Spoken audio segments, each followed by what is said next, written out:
안녕하세요. 반갑습니다, 여러분. 이장호라고 합니다. 네.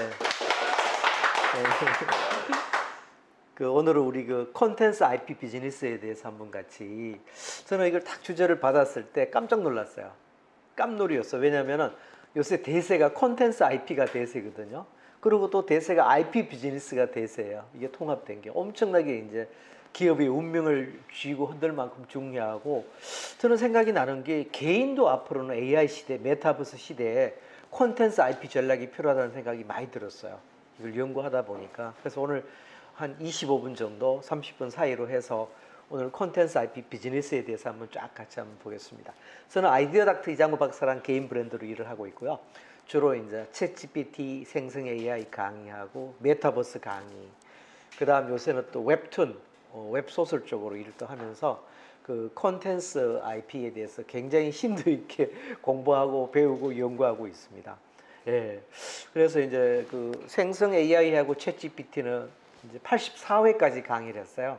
그래서 이제 다음 달에 곧 휴가가 겹쳐서 이제 8월 중순에 85회차 강의가 이제 잡혀갖고 오늘 홍보도 하고 이제 이렇게 또 변화가 계속 일어납니다.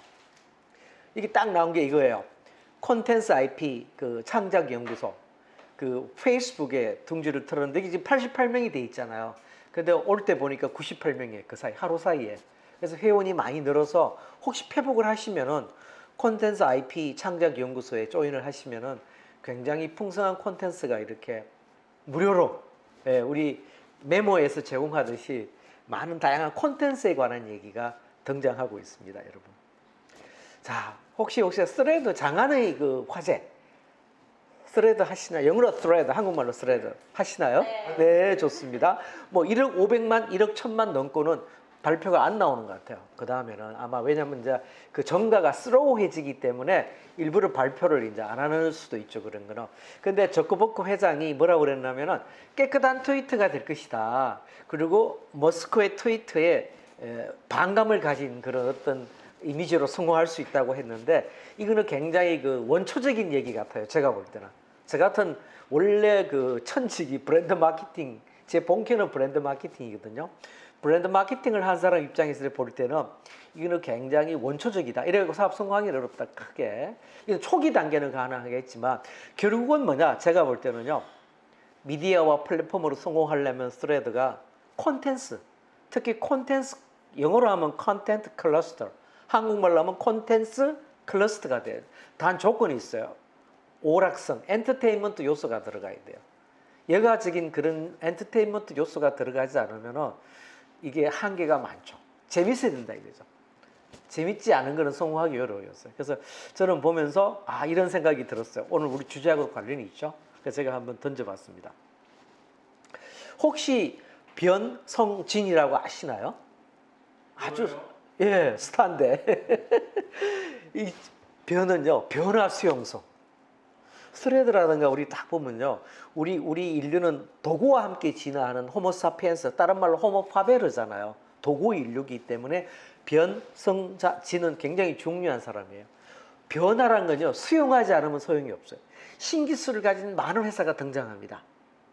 그리고 생각만큼 잘 안 되고 망하기도 하고, 우리 메타버스도 이제 그런 과정, 생성 AI도 그런 거예요. 왜냐하면 저는 생성 AI 강의를 굉장히 많이 하기 때문에 현실을 알아요. 강의는 강의일 뿐입니다. 쓰는 사람이 업무에 써야 돼요. 생활에. 라이프스타일 브랜드가 돼야 되는데 그거 아직 1%도 안 돼요. 한국서 특히. 그래서 좀 아쉬움이 드는데, 왜냐? 변화 수용성이 오지를 못한 거예요. 그래서 신기술이 굉장히 하이프라고 그러죠. HYPE. 막 뻥치고 과장되고 이렇게 막 열풍처럼 오지만 성공하지 못하는 거는 뭘까요? 변화 수용성, 사용자들이 변화할 준비가 되지 않았던 거예요. 우리가 기업의 입장에서 볼 때는 많이 항상 이걸 되짚어 봐야 돼요. 변화 수용성. 그건 예술도 마찬가지죠. 우리 전위 예술을, 아방가르트 예술, 그죠? 얘는 마셜 듀샹이 이제 처음으로 변기를 끄집어내고 예술 작품을 처음에 막 변화 수용성이 안 되는 거예요. 근데 앤디 오로고, 제프 쿤스 오고, 우리 조보 작가님 계시고, 서서히 이제 변화가 일어나는 거죠, 그죠? 그 다음 두 번째, 성장이죠. 성장은요, 양적 성장만 갖고 질적 성장하고 동시에 일어나야 돼요. 그다음 마지막에 중요한 게 진화가 돼야 돼요. 우리 생성 AI나 우리 메타버스를 보면 제가 볼 때는 변화 수용성 초기 단계에 있어요. 지금 기업이 말하는 그런 생성 AI는 이 세상에 없어요. 그건 자기들 얘기고 시장은 절대 그렇지 않아요. 저는 너무나 잘 알아요. 그 자체를. 진화는 공진화가 돼야 돼요. 그게 뭐냐면 그 도구, 툴하고 그 다음 기술을 개발한 기술 제공자, 그 다음 변화를 필요로 하는 사용자가 같이 공진화가 돼야 이게 성공하는 거예요. 포인트가. 예, 제가 그래서 변성진을 소개를 드리게 들었습니다. 자, 오늘 그 컨텐츠 IP 우리 비즈니스에 대해서 짧은 시간이지만은 시작분, 그 다음에 이제 본론, 결론. 본론은 컨텐츠, 미디어, 플랫폼, IP 비즈니스. 참고로요, 컨텐츠로 우리는 이제 복수로 쓰는데 한국말로, 영어로는 복수로 쓰는 사람이 거의 없어요. 제가 볼 때는 이게 우리 문법식으로 얘기하면은 불가산 명사. 예, unaccountable noun. 기억나세요? 고등학교 배운 거. 재밌게 제가 여러분의 추억을 찾아드렸습니다. 네. 그래서 한국말로는 컨텐츠고 영어로는 컨텐트 이렇게 단수로 불러야 될 것 같아요. 프롤로그의 시작 부분입니다. 예. 자, 여러분, 저는 빅벌러의 시대 같아요. 예, 뭐냐면 막 이렇게 경계가 무경계라고 그러죠. 예, 그래갖고 미디어, 플랫폼, 컨텐츠, 메타버스, 장르 이런 것들이 막 복잡다단하게 확산되고 통합되지만 이 밑에 일어나는 웹툰, 웹소설, 게임, 드라마, 영화, 굿즈, 메타버스 이런 것들이 경계가 없어지는 거예요, 지금. 그래서 우리가 표현을 옛날에는 OSMU라고 나중에 설명을 드리겠지만 One Source Multi Use 이런 말을 쓰다가 그보다 더 중요한 개념은 트랜스미디어라는 말을 쓰게 돼요. 오늘 그 개념도 제가 말씀을 드릴게요. 왜 다른 건지.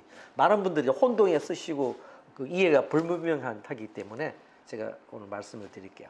자, 우리 또 메타버스 하면 제가 좋아하는 캐티 해클. 예, 미국의 우리 또 유명한 분이고 굉장히 이 분야에서 인기가 있는 분이잖아요. 인투 더 메타버스라고 이제 이 책에 보면은 간단해요.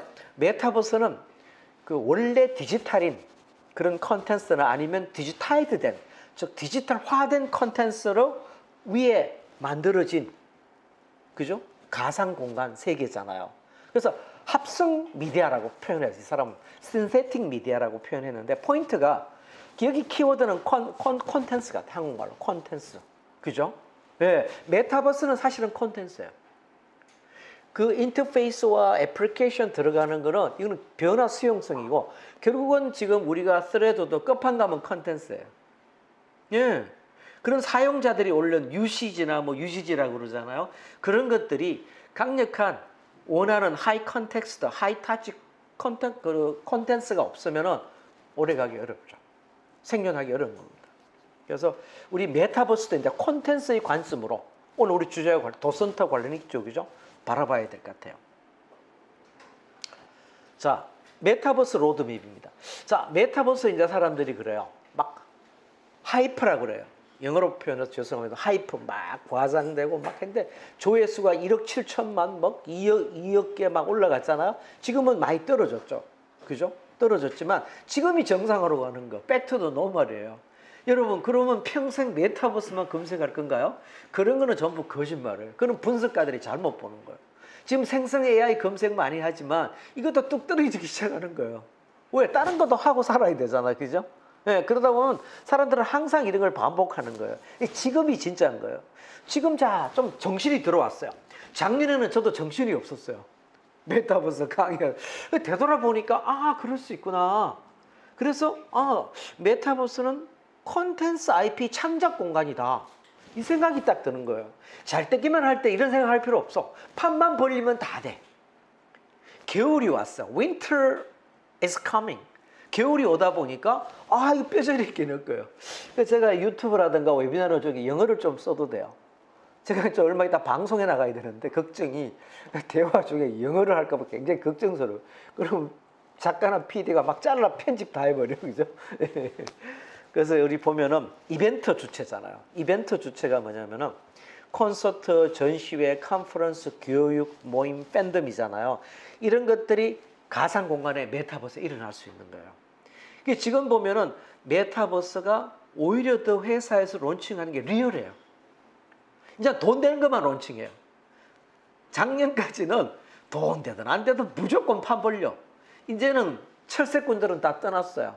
지금 하는 것이 찐 메타버스예요. 제가 볼 때는. 예, 지금 계속 투자합니다. 예, 에픽게임사하고 지금 레고하고도 소문에는 2조 원인데 얼마인지 모르는데 엄청 들이박아갖고 투자하려고 그래요. 디즈니는 철수했죠. 그건 디즈니는 제가 볼 때 메타버스도 있지만 회사 전체 수익 구조가 안 좋아지, 포트폴리오가. 회장도 잘렸잖아요. 새로 오셨잖아요. 옛날 회장이. 이게 좀 다른 차원으로 봐야 돼요. 기업 경영이란 복잡하기 때문에. 왜 이렇게 하느냐? 메타버스 로드맵에서요. 중요한 역할이 콘텐츠 IP 확장과 강화를 해야 돼요. 이 IP를 다루는 전략적으로 다루는 범들을 보면 원리가 간단해요. 세 단계를 가요. IP 확장, 강화, 연계로 가요. 단계가 되게 보면. 가는데 이 메타버스가 이 콘텐츠 IP 확장과 강화에 큰 역할을 할 수 있다는 겁니다. 이 자체가. 우리 이제 이걸 안 들어도 봤죠. 그냥 잘 때니까 묻혀서 가다가 이제 겨울이 딱 오니까 제대로 딱 보이기 시작해요. 저도 제대로 보이는 겁니다. 그래서 오늘 주제가 제가 볼 때는 진짜로 환상적인 주제 같아요. 예. 그래서 제가 오자마자 물어봤어요. 블레이크님한테 오늘 주제 어느 분이 정하셨냐? 이렇게 예술적인 주제를 정해줄 수 있느냐? 시대 흐름에도 딱 맞고 엄청나게 중요한 주제예요. 사실은 보면은. 예. 그리고요, 메타버스 공간이 취향 저격 공간이에요. 여러분. 자, 방문 공간이었어요. 이제까지는 메타버스. 한번 와보는 거. 근데 그거는 돈이 안 돼요. 예. 여러분 지금 미국에서도 막 AI가 나오잖아. 생성 AI가 나오는데 챗GPT에 머무르는 시간보다 Karen AI라고 그 팬클럽 AI가 있어요. 팬덤. 그 우리 하는 스냅챗 200만 팔로우 가진 분하고 1분 대화하는데 1달러를 내야 돼요. 치를 시간이 10배나 길어. 그러니까 챗GPT는 팬덤이 아닌 거예요. 엔터테인먼트가 아니라는 거예요. 아직까지 사용 애플리케이션에서. 근데 Karen AI란 그런 클로닝으로 된 API로 연동돼 있어요. GPT-4로. 여기는 돈을 내는데도 예, 머무르고 싶은 거예요. 왜? 팬덤 사이트이기 때문에 다른 거죠. 그래서 제가 볼 때는 우리 인간은 본성과 욕망이 가상세계를, 버추얼 월드를 만들고 탐하는 게 있는 거예요. 인간은 제가 볼 때요, 하나의 세계에 만족하지 못해요. 끊임없이 새로운 걸 만들 것 같아요. 그래서 우리가 픽션이 되고, 그죠? 픽션이 되잖아요. 소설이 되잖아요. 지금 종이 소설은 많이 꺾이고 있지만 한국도 웹소설은 1조 원이 넘었었어요. 웹툰은 2조 원입니다. 다 픽션이잖아요. 그게 다큐멘터리 있나요? 없어요. 어느 방송국이 우리는 다큐멘터리를 만들어서 국민에게 봉사하겠습니다. 관심 있는 사람은 한계가 있어요. 사람들은 픽션을 더 좋아해. 왜? 가상세계를 만들고자 하는 인간의 욕망이 거기 담긴다는 거예요. 그래서 우리 메타버스가 그런 역할을 할 때 올바른 로드맵으로 들어간다. 자, 여러분 요번에 비전 프로 보셨죠? 그죠? 예. 그 어느 회사 거죠? 애플이죠. 아, 정답입니다. 선물 드리겠습니다. 예. 우리가 앙리 마티스, 예, 도슨트, 오디오 도슨트 가져가세요. 네. 예. 그래서 이 공간 컴퓨팅이라는 말을 쓰는데 이거는 애플이 만든 말이 아니에요. 사실 책에 보면 있잖아요. sorry. 이거 제가 다음 걸 안 넘겼다. 이거 제대로 됐다. 그죠? 예. 공간 컴퓨팅이란 말이 스페이셜 컴퓨팅이잖아요. 책도 있고 이미 미국에서는 다 하고 있는 분야예요. 한국에서도 하고 있고. 근데 이제 이 사람들은 메타버스 이렇게 쓰는 것보다는 자기들 나름대로 또 독자적인 영역을 쓰고 싶어요. 우리 웹툰이라고 그러잖아요. 그러면 아마존은 진출했어요. 플립툰이라고 불러요. 애플은 vertical scroll이라고, vertical comics. 왜냐하면 수직으로 넘기니까 이렇게.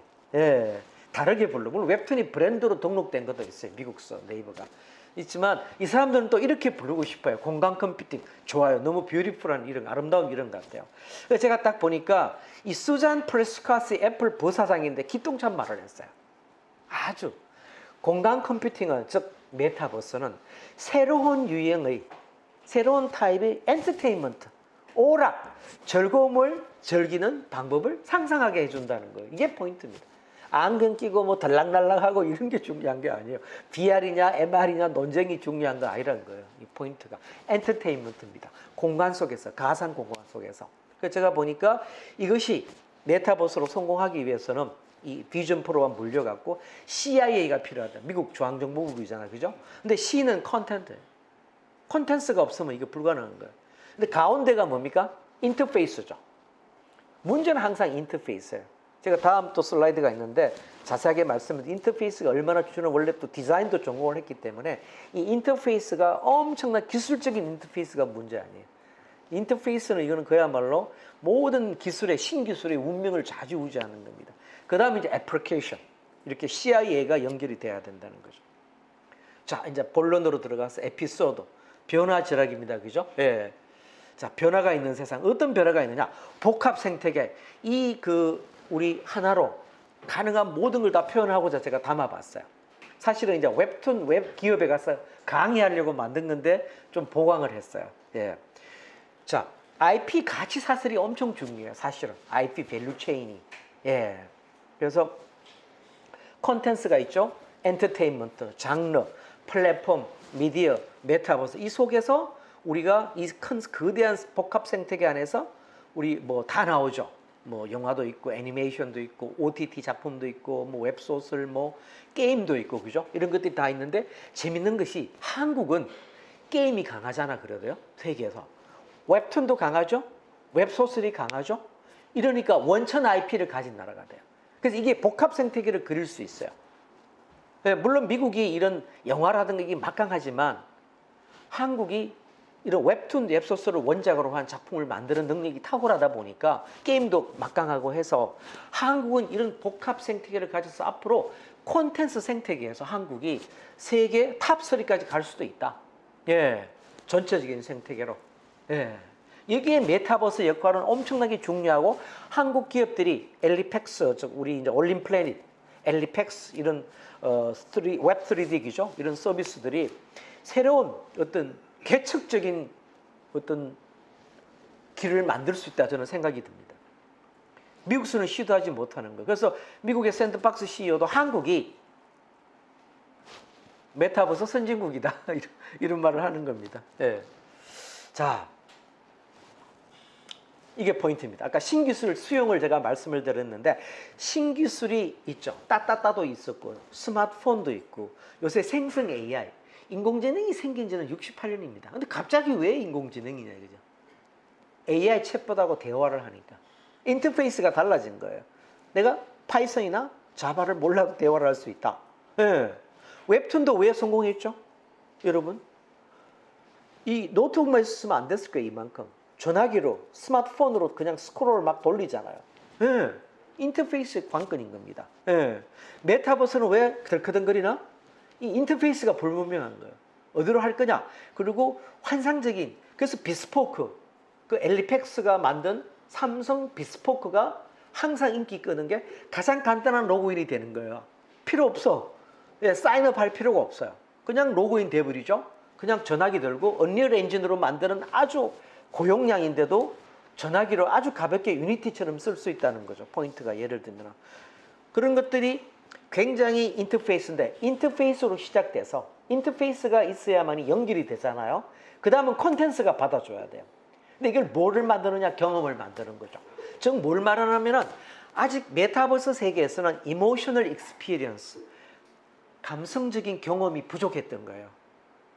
예, 왜냐하면 그 사람들이 잠깐 방문하고 와서 가버렸지 체류하지 않았다는 거예요. 그렇지만 저처럼 제페토를 즐기는 사람들은 그대로 있어요. 제페토에 아직도 돈 내고 아이템 사고. 왜 그러느냐? 우리는 체류하고 있었기 때문에 그 공간에서. 그리고 그 사람들은 그대로 있어요. 근데 들락날락거리는 사람들이 왔다가 안 오는 거예요. 예를 들면. 예. 그래서 지금 이 엘리팩스가 지금 새롭게 시도하는 이런 메타버스 구축이 새로운 엄청난 도전인 것 같아요. 즉 감성적 경험을 제공할 수 있는 아트 쪽으로도 그렇고 이런 이벤트 쪽으로도 그렇고 좋은 기회 같아요. 자, 이제 콘텐츠입니다. 자, 콘텐츠를 한번 보겠습니다. 우리 그런 말 많이 들었잖아요. Content isn't king. 콘텐츠가 왕이라고 말한 사람은 빌 게이츠예요. 그러니까 이제 리 오데리버가 no, 빌 게이츠 sorry 아니야. 컨텐츠는 왕이 아니야. 컨텐츠는 왕국이야. 엄청 중요한데 이것도 다 옛날 말입니다. 제가 말씀을 드릴게요. 자, 콘텐츠 엄청 중요하죠, 그죠? 콘텐츠 없이 할 수 있는 건 별로 없어요. 예. 그래서 뭐냐면은 이 최근에 나온 책입니다. 제가 사서 읽고 있는 책인데 PD예요. 이분이 이런 말을 했어요. 책 앞에 콘텐츠의 길이란 건 제가 붙인 제목이에요. 남 글 갖고 세상에 없던 트렌드를 만들고 기존 문법을 깨뜨려 버려. 그리고 시도를 멋지게 보여줘. 그리고 이야기로 사람들의 마음을 막 흔들어 놔. 그리고 프레임 바깥에 있는 사람을 끌어들여요.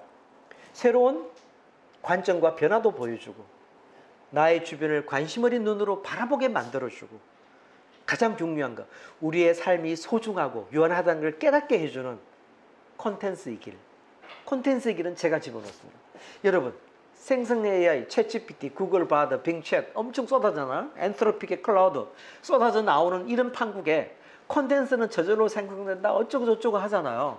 과연 인간이 만든 콘텐츠로 어떻게 원작, 창작의 독창성을 유지할 수 있냐는 거예요. 이게 오히려 생성 AI 시대에 콘텐츠의 위력은 더 커질 수 있다는 거죠. 왜?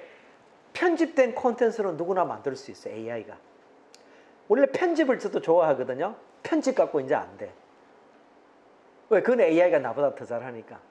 그래서 아이러니가 우리는 더 오리지널리티, 독창성이 더 중요해진 시대입니다. 네. 저는 많이 생각해요. 내 자신이 어떻게 하면은 오리지널리티를 더 강화할 수 있느냐. 그걸 강화하지 못하면은 나 필요 없다. 더 잘하죠 나보다. 생성 AI가 빠른 시간에 그것도. 예. 그러면 이 컨텐츠가 이렇게 중요하다는 거예요. 세상의 시작점이죠. 그런데 사실은 알고 보면은 콘텐츠가 옛날부터 돈이 됐어요. 음유시인. 여러분 구글이 만든 AI가 바드잖아요. 바드가 원래 영어로 음유시인이란 뜻이에요. 그러니까 옛날에 텍스트가 없을 때 다니면서 얘기 들려주고 스토리텔러였어요. 시인으로 시를 낭송해주고 돈을 번 거예요. 그다음 우리나라 박물장수. 혹시 박물장수란 단어 기억나세요? 예. 동네 다니면서 정보도 전달하고 스토리텔러예요. 예. 그 다음 이 영화 참 재밌어요. 뉴스월드라고 보시면요. 태역 대의가 텍사스로 돌아와갖고 세상 소식 신문 읽어주는데 10센트를 받아요. 우리 꼭 지금 뭐예요. 그 질문 한 번 하면은 구독료 $20 받잖아요. GPT-4가. 똑같은 꼴 같아요. 웃기는 거지. 100년 후에 우리 후손들이 아 웃긴다. 그거 물어봤다고 돈 받는데 예, 신문 읽어준다고 돈 받는 세상이 있었어. 그때 돈 10센트면 지금 돈 얼마 되겠어요? 그죠? $100 넘겠죠. 엄청난 돈입니다. 예. 이런 식으로 보면은, 아, 콘텐츠가 정말 중요했구나. 우리가 그대로 알 수 있습니다. 자, 근데요, 메타버스 콘텐츠가 등장합니다. 기술 변화에 따라서. 뭐냐면, 콘텐츠도 기술 변화에 따라 움직입니다. 그래서 행동 유발성을 줍니다. 영어로 affordance인데요. 이거는 뭐냐면은, 이런 표현이 됩니다. 콘텐츠 때문에 메타버스가 끌려야 돼요. 나도 모르게. 이게 뭐냐면 제가 생성 AI를 강의하고 돌아보면은 활용을 잘 안 되는 것이 여러분 쇼핑한다 그러면 뭐부터 하시죠? 네이버 들어가는데 어플 켜잖아요. 홈쇼핑 켜지는 않으실 거예요. 요새 대개가. 왜? 어포던스가 돼서 그래요. 행동 유발성이. 습관이 되겠는데 아직 생성 AI는 세계적으로 이게 안 돼 있어요. 제가 볼 때. 그냥 훈련 삼아서 재미 삼아서 몇 번 써본 거예요. 그죠? 그래서 메타버스 콘텐츠가 이런 행동 유발성을 주고 있는 거예요. 지금 시작합니다. 이게 돼야만이 성공할 수 있는 겁니다.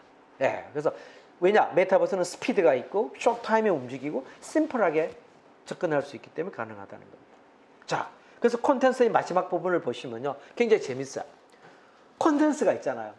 굉장히 중요해. 이거 없이 할 수 있는 게 없어. 하지만 지금 시대는 아니야.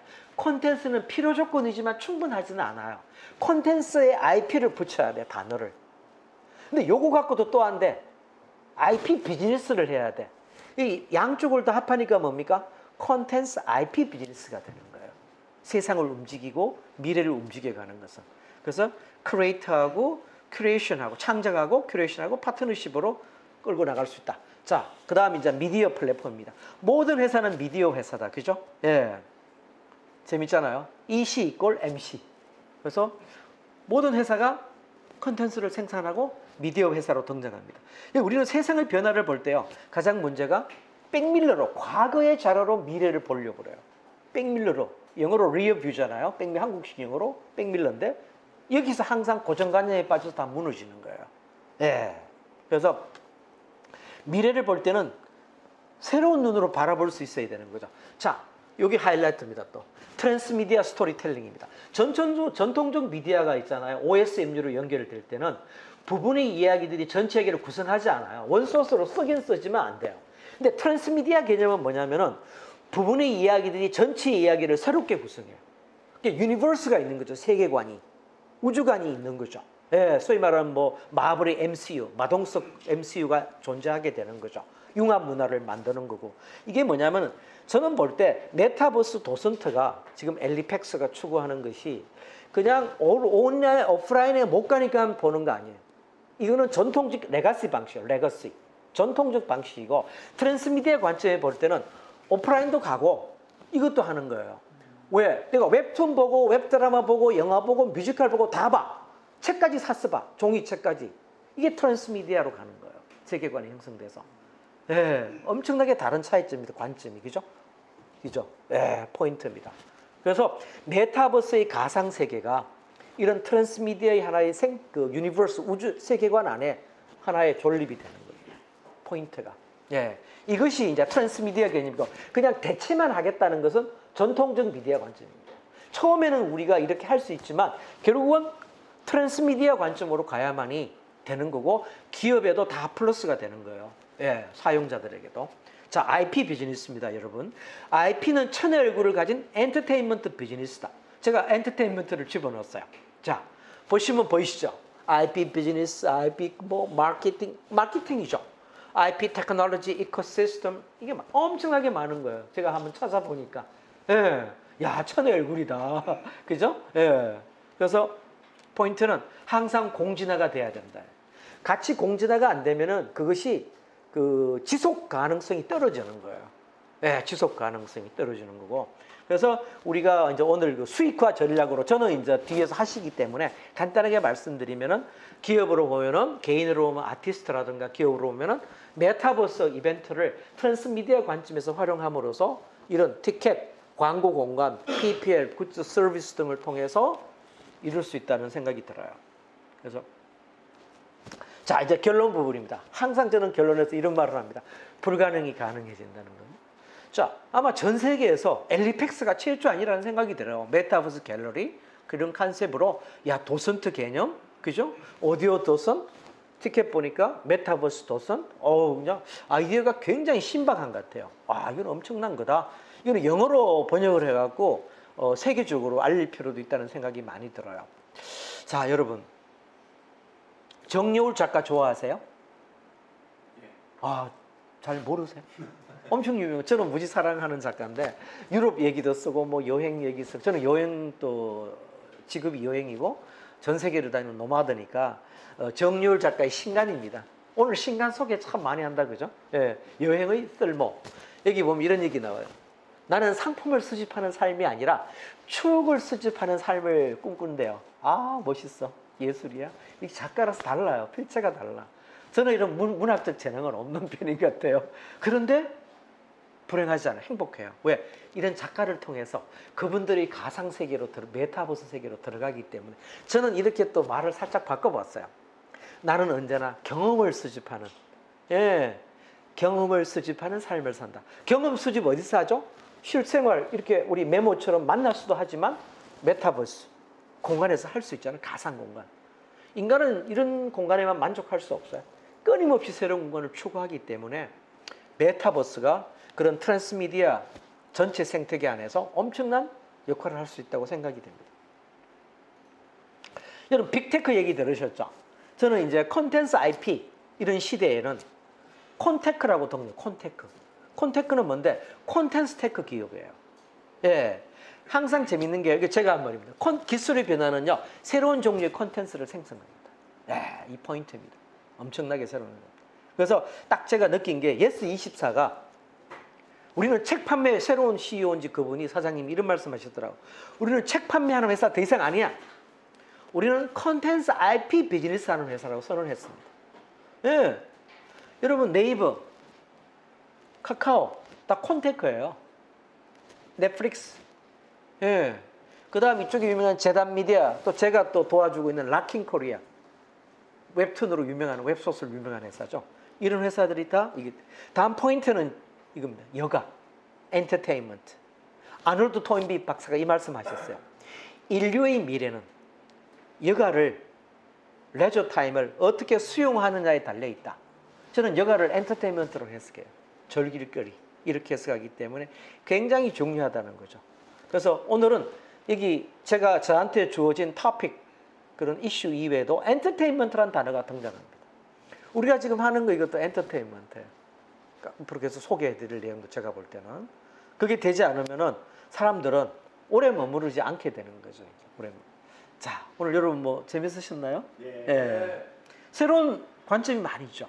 예. 자, 제가 하는 이제 뭐 제페토라든가 뭐 클럽하우스는 안 하시면 저는 스트레드로 바꿔야 돼 이제. 스트레드로 놀러 오세요. 스트레드도 오시고 인스타그램도 놀러 오시고. 예. 자, 이제 마지막 2장이 남았습니다, 여러분. 예.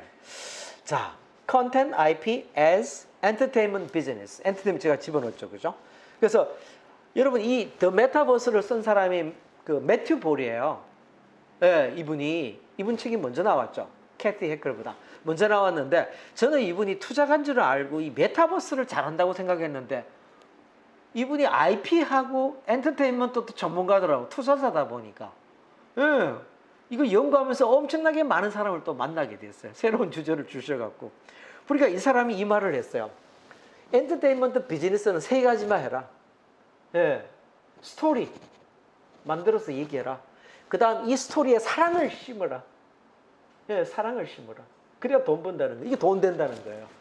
디즈니 예를 쭉 들어놨더라고요. 이제 겨울 뭐 왕국인가요? 프로즌. 예, 우리 옷 사고 난리 났잖아. 드레스 사고 뭐 집에 애들 있는 집 난리 났잖아요. 하나만 사나요? 자, 여러분 여기서 포인트가요. 답이 너무 멋있어요. Love is the biggest unlock. 사랑이 최고의 열쇠다는 거죠. 열쇠. 락을 푸는 거죠. 그래서 물어봤대요. 기자가. 넷플릭스 회장한테. 넷플릭스 테크 기업인이 미디어 회사니 답을 안 했어요. 답을 안 하다가 얼마 전에 물으니까 We are really an entertainment company. 우리는 엔터테인먼트 회사라고 그랬어요. IP 컨텐트 회사라는 거죠. 예, 재밌는 겁니다. 자, 마지막 오늘의 결론. 콘텐츠 IP 비즈니스 마지막 결론은 제가 좋아하고 사랑하고 응원하는 페리스 힐튼입니다. 멋쟁이에요. 우리 그 NFT, 웹3, 메타버스 세상에서 굉장히 파이어니어예요. 혁신가고 대단해요. 돈만 많다고 뽀개는 건 아니에요. 예, 기술도 굉장히 수용성이 강하고 대단한 여성 같아요. 자, 이분이 The Metaverse Handbook에서 이제 소개한 글이에요. 이 쓴 책은 아니에요. 제 다른 미국 친구가 썼는데 Metaverse is like an inspiration pill. 메타버스는 영감의 알약과 같다. 예, 그래서 메타버스가 우리 콘텐츠 IP 비즈니스의 핵심적인 새로운 가상 공간으로 등장하면서 우리에게 새로운 영감의 세상을 열어주지 않나 생각이 됩니다. 여러분 오늘 좋으셨나요? 네. 마치겠습니다. 감사합니다. 네, 감사합니다.